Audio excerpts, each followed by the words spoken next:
book out, Diamond Sheets, which I read, finished, you signed for me very kindly. Thanks. Honestly, not only one of the funniest books I've read this year, one of the funniest books I've ever read. Oh, that's really nice. Granted, I don't read many books, but I have read The Diary of Anne Frank, way funny. See, that crosses the line. It's a generational thing.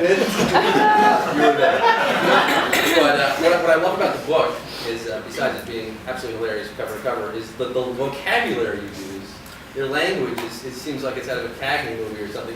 You're so informed by these old movies. Well, my references are kind of old. Yeah, that's for sure. No, I realized I started reading this, but I don't give a shit. I was writing it and just, I'm sorry, girls, I am cursing a lot, and that's not something I want you guys to do.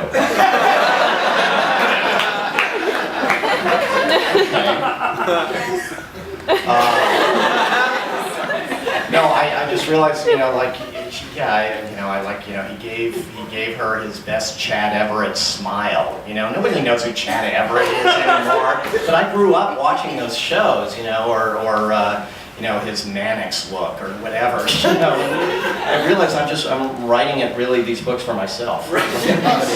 But then it's the '70s references from your childhood, but also the.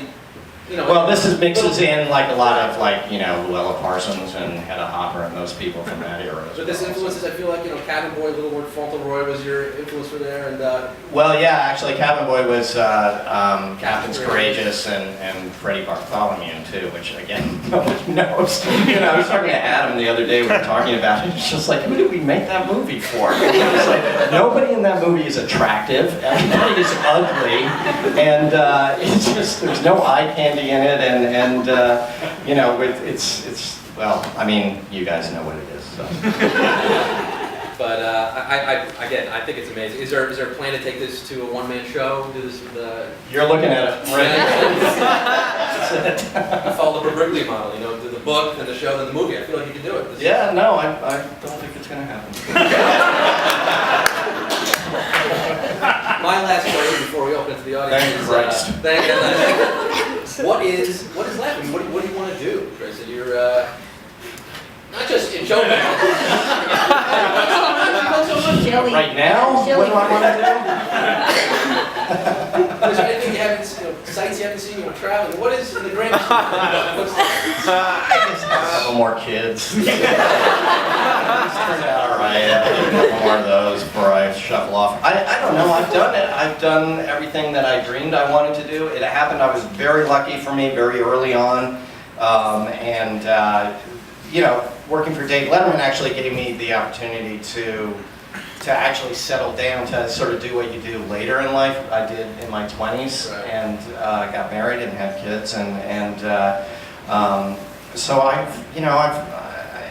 don't think in those terms what do I want to do next, or what haven't I done or anything like that. I'd love to have a talk show. Talk to Keith and get set up for church.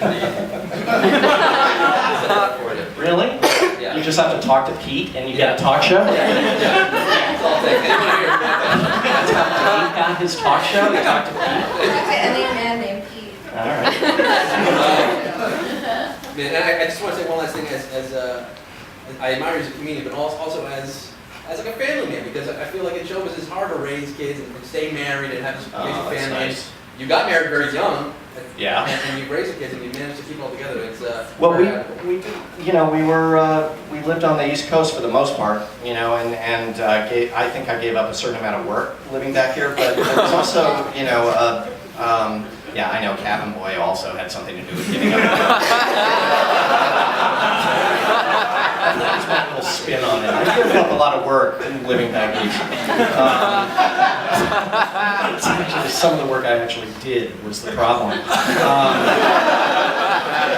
But no, I mean, when we've lived out in LA, and there's nothing wrong with it. I like it when I'm working out there. The vibe is a little strange out there. So, and you're around show business all the time out there, and we didn't want to do that. So. The evils of show business, yeah. So I think it did actually help to live back east. Yeah, well, it's an amazing family. But we're getting a divorce and the kids are...